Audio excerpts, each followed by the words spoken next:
নমস্কার। সাহিত্য চিরন্তন বাংলা অডিও স্টোরি চ্যানেলে আপনাদের সকলকে স্বাগত। সাহিত্য চিরন্তনের আজকের নিবেদন মানিক বন্দ্যোপাধ্যায়ের লেখা আপিম।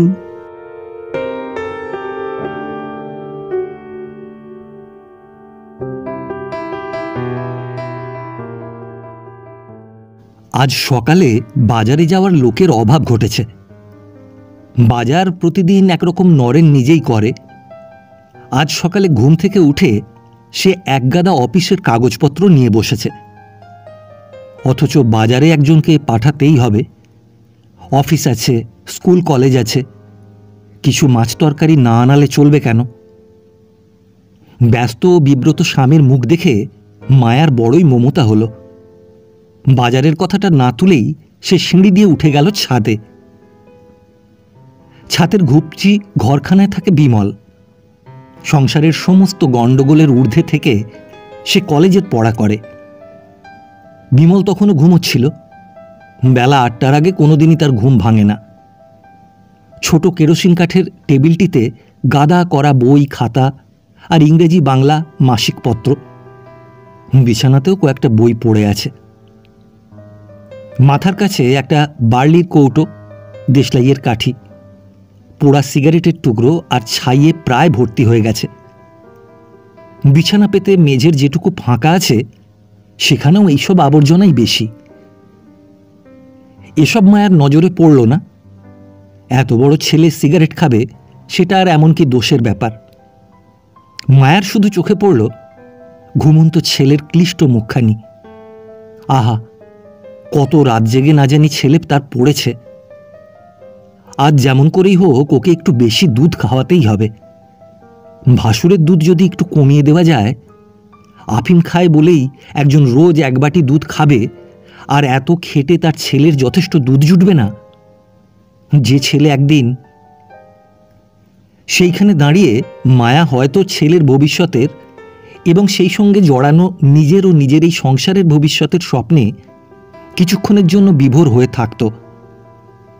গোঙানির মতো আওয়াজ করে বিমল পাশ ফেরায় স্বপ্ন দেখা তখনকার মতো স্থগিত রাখতে হলো।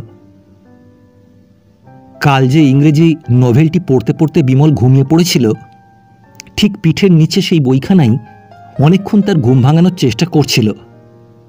মায়া ডাকতেই সে জেগে গেল। বাজার? চাটা খেয়ে একবার বাজারে যেতে হবে। মস্ত একটা হাই তুলে মাথা নেড়ে বিমল বলল, আমি পারবো না। মায়া তা জানে। বিমল কোনোদিন বাজারে যায় না। বাজারে গেলে তার বিশ্রী লাগে, কেমন যেন লাগে, বড় খারাপ লাগে। তবু মায়া আর একবার চেষ্টা করে দেখল। কাকে পাঠাবো তবে? আজকের মতো একবার যা লক্ষ্মী, উনি আপিসের কাজ নিয়ে বসেছেন, নইলে...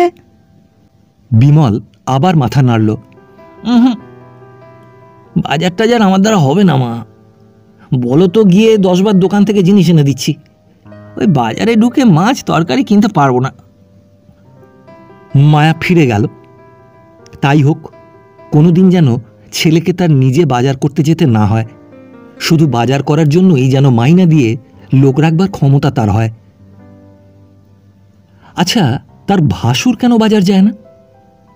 অন্তত আজকের মতো কেন যাবে না? আফিম খায় বলে? এ তো উচিত কথা নয়।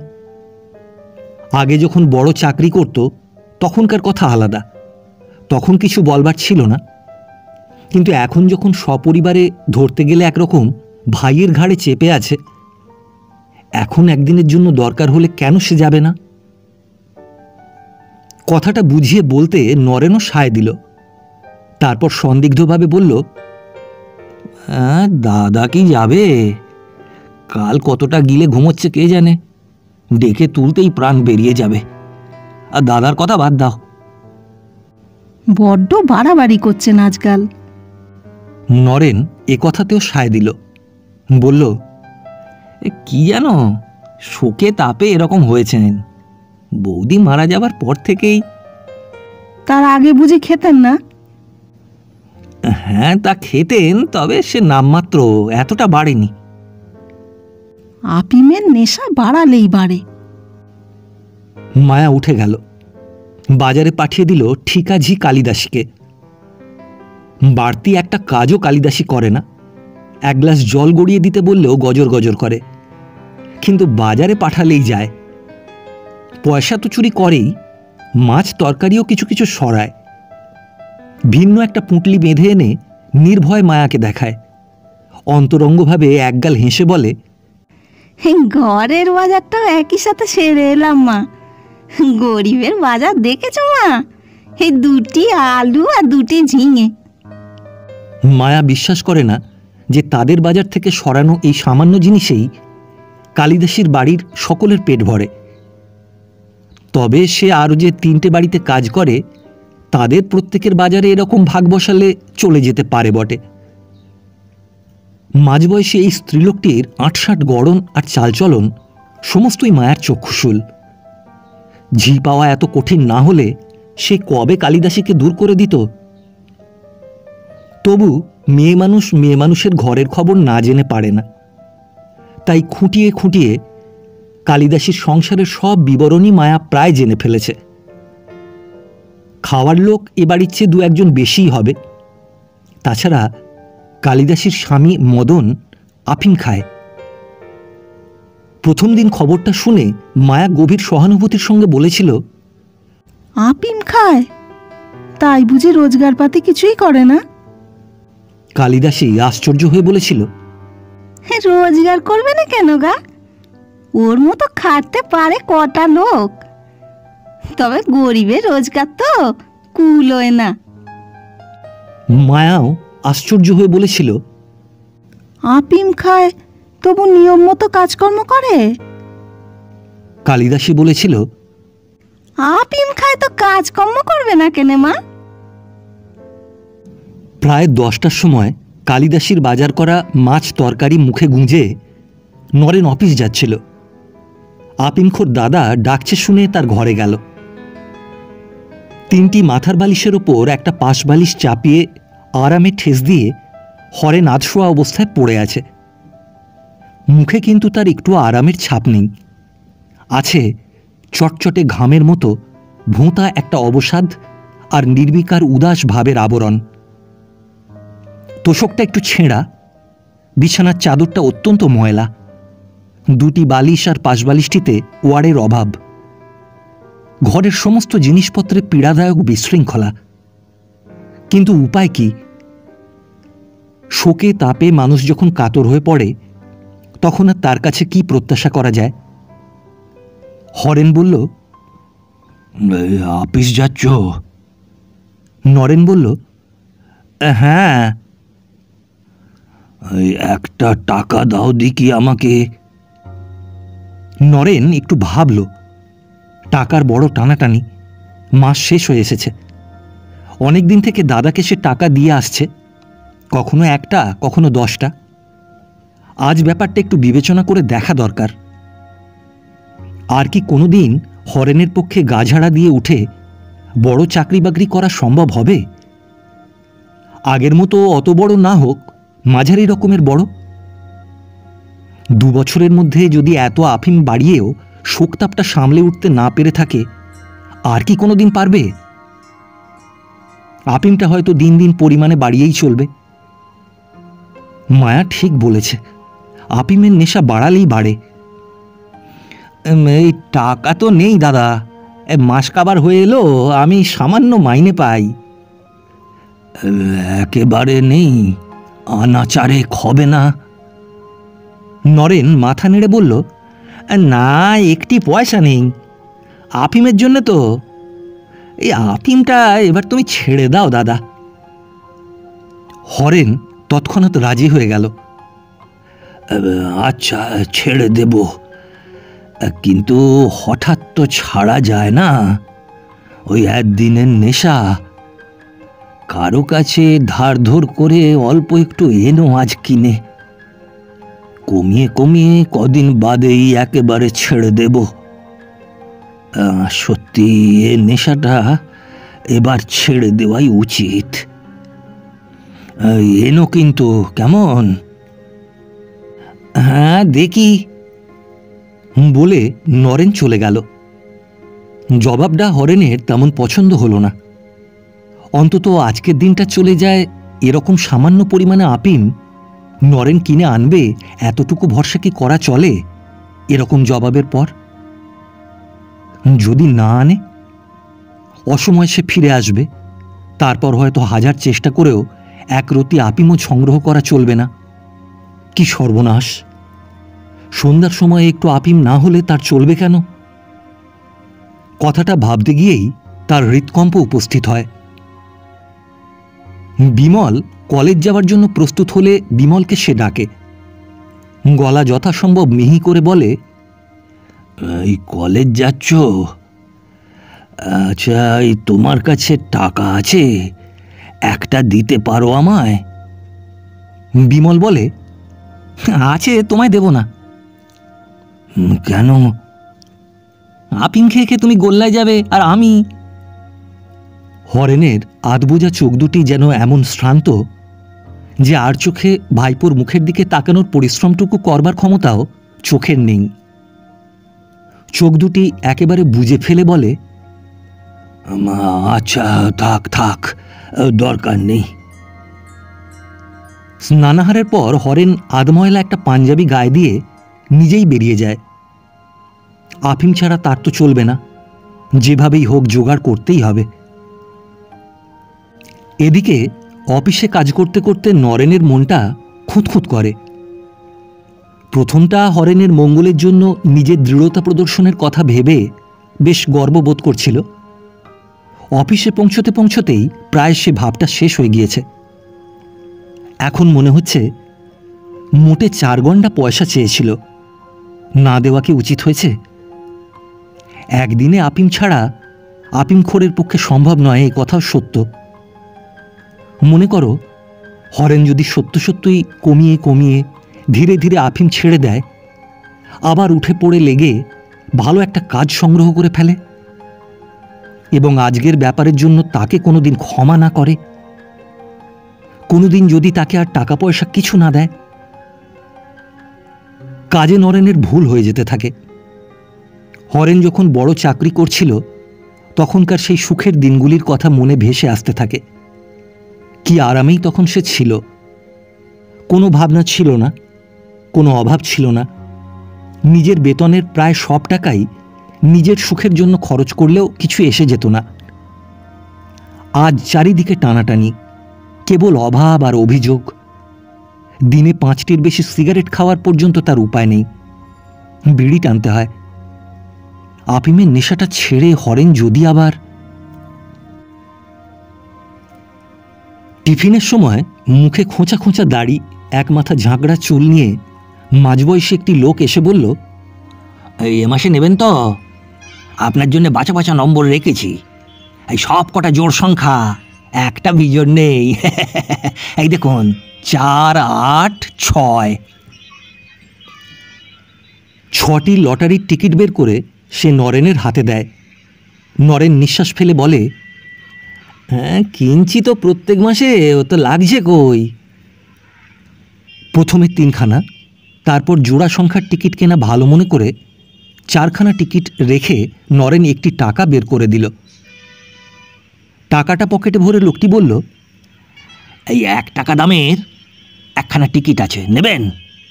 First prize 40%। গতবার 57,000 হয়েছিল, এবার আরও বেশি হবে। আরে মস্ত ব্যাপার। টিকিটখানা হাতে করে নেড়ে চেড়ে নানাভাবে দেখে নরেন বলল, নেব কি, এ টাকাই যে নেই। একেবারে মাস কাবারে এলেন, কদিন আগে যদি আসতেন, ওই 3রা আসবেন, নেবক্ষণ। লোকটি ঝাঁকড়া চুলে ঝাঁকি দিয়ে বলল, 3রা আসবো কি মশাই, আজকে লাস্ট ডেট, সব টিকিট সেল হয়ে গেছে। ওই 1খানা রেখেছিলাম আপনার জন্যে। কি জানেন, এতে আপনার চান্স বেশি, টিকিট লিমিটেড কিনা। থার্ড প্রাইজও যদি পান, 20,000 টাকা তো বটেই, হ্যাঁ বেশিও পেতে পারেন।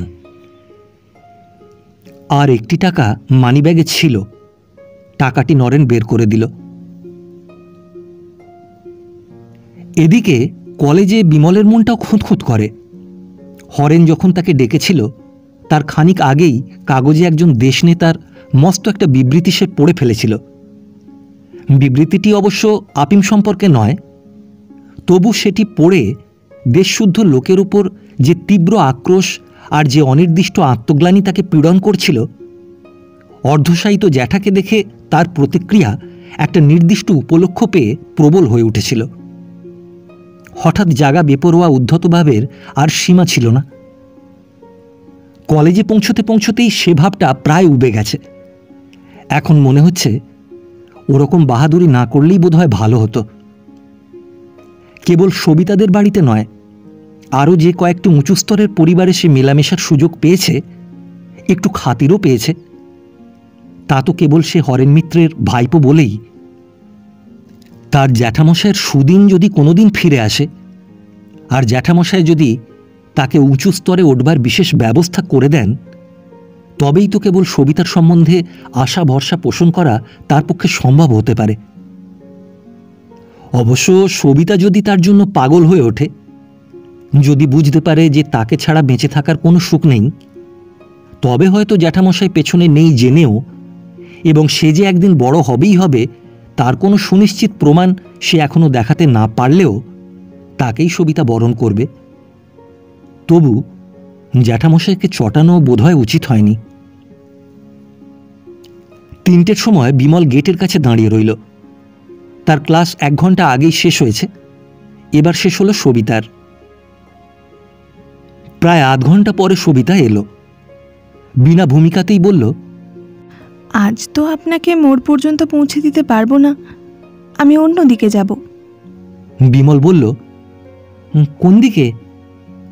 সবিতা বলল, এই অন্য দিকে, মানে আমার এক আত্মীয়ের বাড়ি যাব। বিমল বলল, কতক্ষণ থাকবেন? সবিতা মৃদু হেসে বলল, তার কি ঠিক আছে কিছু? সবিতার গাড়ি চলে গেলে বিমল ভাবতে লাগলো, এখন কি করা যায়। একবার সে বাঁ হাতের কবজিতে বাঁধা দামি ঘড়িটার দিকে চেয়ে দেখল। হরেন তাকে একদিন এই ঘড়িটা কিনে দিয়েছিল। এত শিগগির বাড়ি ফিরে লাভ নেই। মাধুরীদের বাড়িতে যদি যায় কেমন হয়? মাধুরী হয়তো 2-1খানা গান শোনাতে পারে, তারপর হয়তো তার সঙ্গে বেড়াতে যেতেও রাজি হতে পারে। কিন্তু বড় খিদে পেয়েছে, কিছু খেয়ে যাওয়া দরকার। মাধুরী তো শুধু 1 কাপ চা খেতে দেবে। সেদিন রাত্রি 9টার সময়ও হরেন বাড়ি ফিরল না। নরেন আর বিমলকে ভাত দিয়ে মায়া 2 বাটি দুধও দুজনের থালার সামনে এগিয়ে দিল। বিমল আশ্চর্য হয়ে বলল, এই দুধ কেন? নরেন বলল, এই দাদার দুধ আছে তো। মায়া বলল, ওর দুধ লাগবে না। খেয়ে উঠে নরেন ঘরে গেল। অফিসে একজন 1 পয়সা দামের একটি চুরুট উপহার দিয়েছিল। বিছানায় আরাম করে বসে সবে চুরুটটি ধরিয়েছে। হরেনের ছোট মেয়ে অমলা এসে খবর দিল, বাবা তোমায় ডাকছে কাকু। নরেন অন্য কথা ভাবছিল। ইতিমধ্যে দাদা কখন বাড়ি ফিরেছে টেরও পায়নি। জানলার সিমেন্টের ওপর চুরুটটি নামিয়ে রেখে একটু অস্বস্তির সঙ্গেই সে হরেনের কথা শুনতে গেল। এমন সময় বাড়ি ফিরে তাকে ডেকে হরেনের কি বলবার থাকতে পারে? হরেন তাকে 5টি টাকা দিয়ে বলল, একেবারে টাকা নেই বলেছিলে, এই টাকা কটা রাখো। আর শোনো, ওই বসাকদের কোম্পানিতে একটা কাজ ঠিক করে এলাম। বুড়ো কদিন থেকে এই আমাকে বলছিল, তুমি তো চেনো বুড়োকে, চেনো না?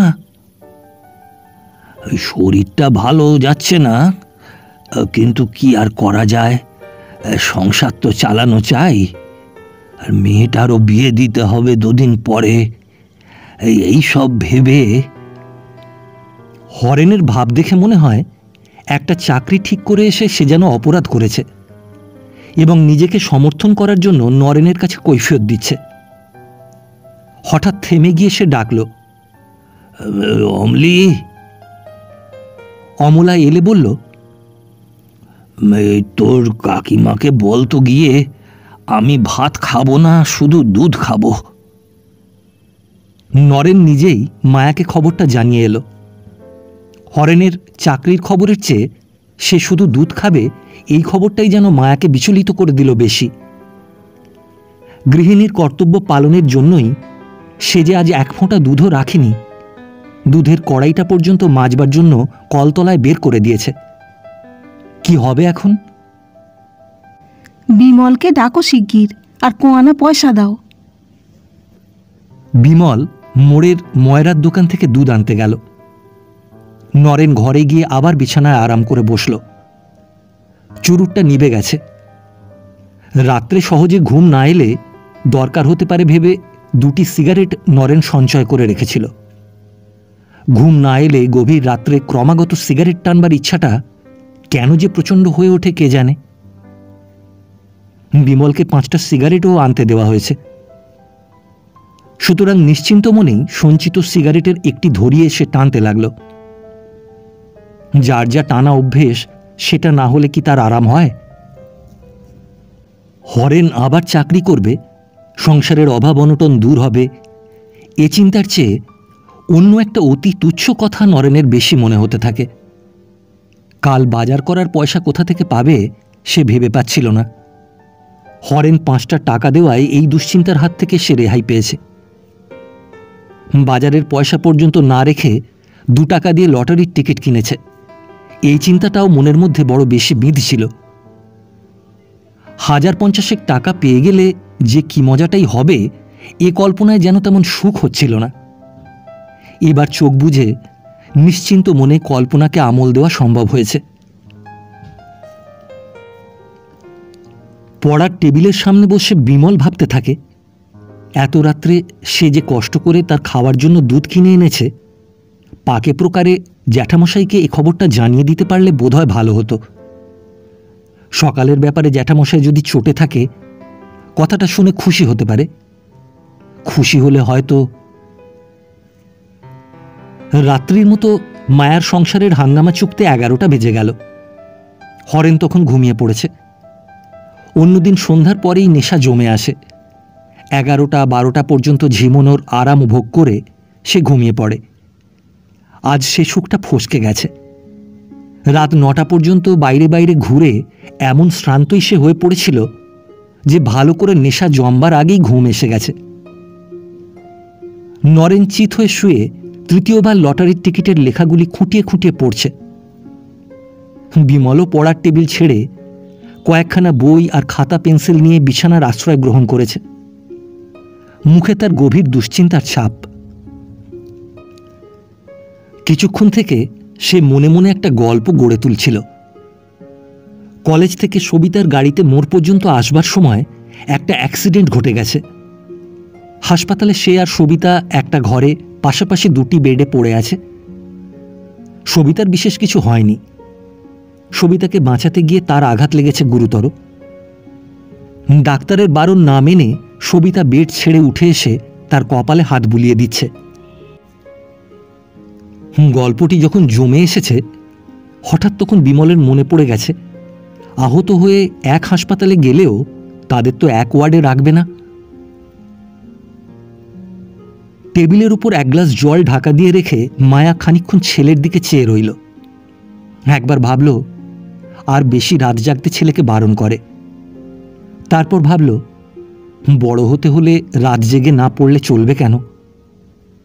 এ পর্যন্ত ছেলের পরীক্ষাগুলি ভালো হয়নি, এবার একটু রাত জেগে যদি মেডেল পায়, বৃত্তি পায়। শরীরে শ্রান্তি এসেছে কিন্তু চোখে ঘুম আসেনি। একটি পান মুখে দিয়ে দেয়ালে ঠেস দিয়ে বসে মায়া দ্রুত বেগে ছেলের মেডেল আর বৃত্তি পাওয়ার দিনগুলি অতিক্রম করে যায়। গিয়ে পৌঁছয় সেই সব দিনে বিমল যখন মস্ত চাকরি করছে, ঘরে একটি টুকটুকে বউ এসেছে। বাড়িতে আপিং খায় একজন, কিন্তু জেগে স্বপ্ন দেখে সকলেই। হরেনের 15 বছরের মেয়ে অমলা পর্যন্ত কাকিমার চোখ এড়িয়ে এত রাত্রে খোলা ছাদে একটু বেড়াতে চায়। ছাদে গিয়ে নানা কথা ভাবতে তার বড় ভালো লাগে।